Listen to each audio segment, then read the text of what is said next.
listening to Stereo Stories.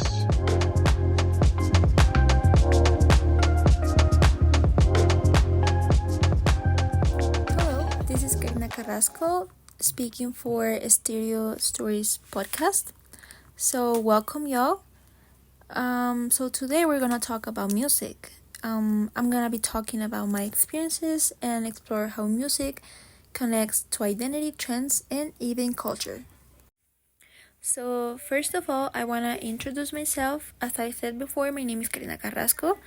So if I talk more about my story behind music, I was like music is something that has always been really into my life, like something that has been there since I was a child.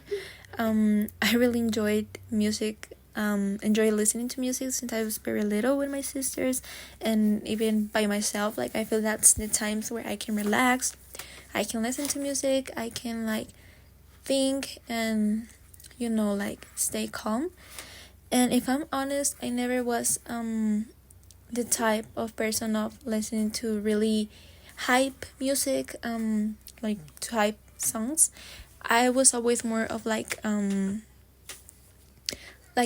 calm person, like like that type of music.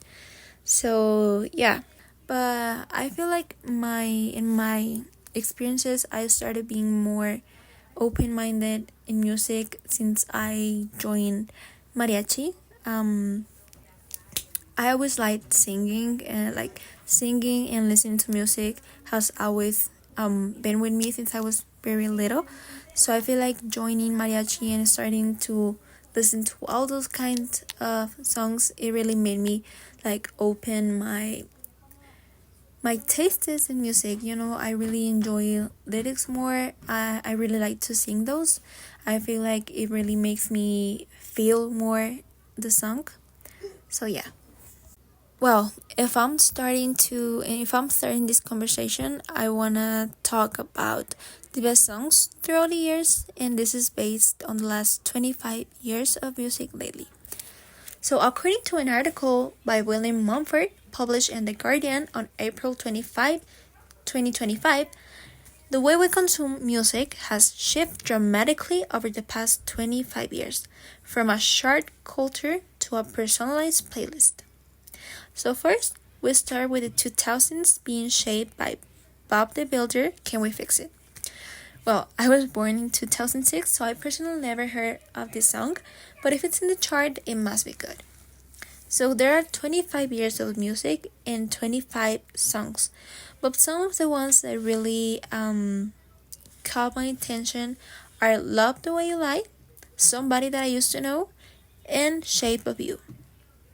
So I've listened to all these songs at least once, and as I can see, like it's incredible how love or even heartbroken songs have reigned throughout the years, no matter what. And I think this is all connected with how music affects our brain, and it's honestly all related. So a Time article from April 28, 2023, titled How Music Affects Your Brain, explains that music can influence emotions, memory, and even brain development. And I feel like listening to music can really shape our mood whenever it's better or worse. So yeah, and I feel like music that talks about love and heartbreak have reigned throughout the years, because I feel like people shaped or relate this to their experiences, and that's why they keep listening to it and maybe translate them to a new position, or maybe to memories. And if we're moving to another article, we can see that this is connected with why we remember music and forget everything else. So in April 2023, a Time article, Why We Remember Music and Forget Everything Else, author Susan Maxamian explores why music is so memorable and how it taps into the brain in ways other experiences don't. So yeah, this article really delves into the psychology behind our strong memory for music. It highlights how frequent exposure to music, emotional connections, and the brain's reward systems contribute to our ability to recall songs and melodies effortlessly. So yeah, I'm pretty sure that we all had related to a lyric songs at least once. I personally like to listen to calm music because I feel like sometimes like you can think, like concentrate more on the lyrics, like it just helped me to think, to imagine, to calm, to like, I don't know, I can kind of feel more like the song, the music. But there's like a lot of tasted in music, and I like, I get it when I listen to a hype song and I really enjoy it. I'm like, this is why people really enjoy this kind of music. So yeah, it's really incredible how even if like we're not related to lyrics, just by like listening to it and I try to understand it, like really makes us want to listen to it more or like to understand it more. At least that's my experiences. So this was some of my experiences of my tastes in music, on like my research and articles that I really wanted to touch in this episode. Because I feel like it's really important to know about the psychology of it and how everything works, even if we sometimes don't think about it. I feel like it was really interesting to touch that topic and to explain it more into like the science of it. Hi, Stereo Story listeners. It's Leslie. I linked some interesting articles that Karina was talking about, as well as some of the own research I did to back up how music affects everyone differently. So, according to an article that was back in March 14 of this year about how music resonates in the brain, it was a magazine from Harvard Medicine, as well as a magazine about how does your taste in music reveal your personality from Kendra Cherry. So I did want to go into details about how everyone affects, how do you guys think it affects you? I would like for you guys to comment down below. Also, is there a certain type of music you guys like to listen to? Rudy, what's your favorite genre? Guys, let me introduce to you Rudy, one of our guests. Hi listeners, glad to be here, but yes, my favorite genre is hip-hop because it just puts me in a good mood. But I mean, really, I like to listen to all kinds of music, just depends on how I'm feeling that day or the evening. For example, if I'm working out, I listen to, well, yeah, hip-hop or rock music, just something to get my blood pumping, I guess, something to give me energy. So I've been reading up on what's happening in music lately, and there are some really cool trends taking shape. I want to explore this particular article by Janae Jefferson titled 5 Music Trends You May See in 2025, the rise of J-pop music, the rise of J-pop, music video craze and more. And even though it says like 5 things, I'll only mention some of the topics covered that I thought were interesting.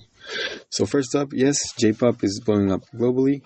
Artists like XG are mixing up slick visuals with catchy sounds, and people from all over the world seem to be into it. And you know, it's great to see Japanese pop culture getting this kind of attention. And music videos are also getting a huge upgrade. I think we're thinking of them more like mini movies now, not just performance clips. So platforms like TikTok, obviously, and YouTube are pushing these videos out to the front, making them key for promotion and also for storytelling. One music video I particularly enjoyed was the video for Kendrick Lamar's Not Like Us. I'm sure you probably heard the song. It was huge. And I thought it was a little weird to see a music video being made for a song that was already like on top of the charts for weeks. But in my opinion, I think it gave it even more of a boost. Not like it was dying off, it was still very popular, but the music video only gave it that much more popularity. And you know, the song ended up as the number 2 spot on Rolling Stone's top 100 list for the year, only being beaten out by Chappell Roan's Good Luck Babe, which is also a very good song. But yeah. And another thing, rock is making a bit of a comeback too.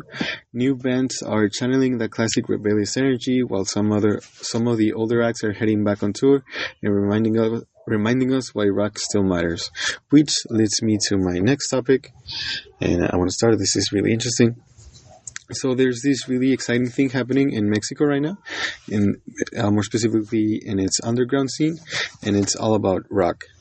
So even though a lot of people say rock is dying or it's dead already, just stuck in the past, a bunch of young bands in Mexico are proving that's totally wrong. So some groups like Margaritas Podridas, El Chirota, Mengers, and Austero are bringing this explosive, kind of modern energy to alt rock. They're blending punk, shoegaze, grunge, all that, but with some new, fresh, unique twist, and obviously they're doing it in Spanish. And, you hear this and you think, oh, it's local, but it's not really just saying local. They're getting placed on US radio, working with big name producers, and performing in festivals over the whole world in cities like Chicago and Seattle, US cities. And what's cool is that these bands are all from different parts of Mexico, but their connection formed just one scene. And they mostly credit the internet for helping them break out. Some of them are in northern states, some of them are in southern states, but thanks to the internet, they broke out, they connected, and I thought this was interesting. In music journalist Marcos Hassan's 2023 article for Rolling Stone, again, titled "A Bold New Alt Rock Scene is Bringing in Mexico's Noisy, High-Powered Underground." That's the title of the article.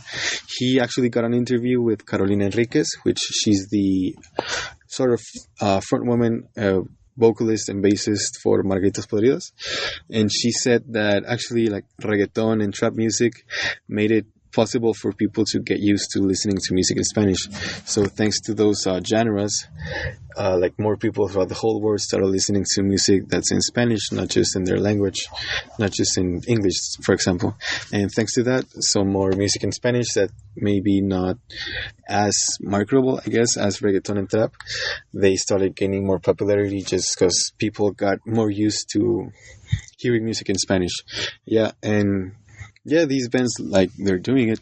They're building a movement that feels authentic and new, and they're just trying to copy old rock bands. They're creating their own new sound, their own space.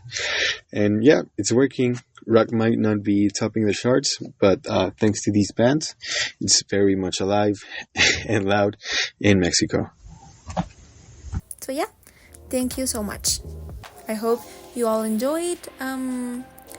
Thank you. Have a great day.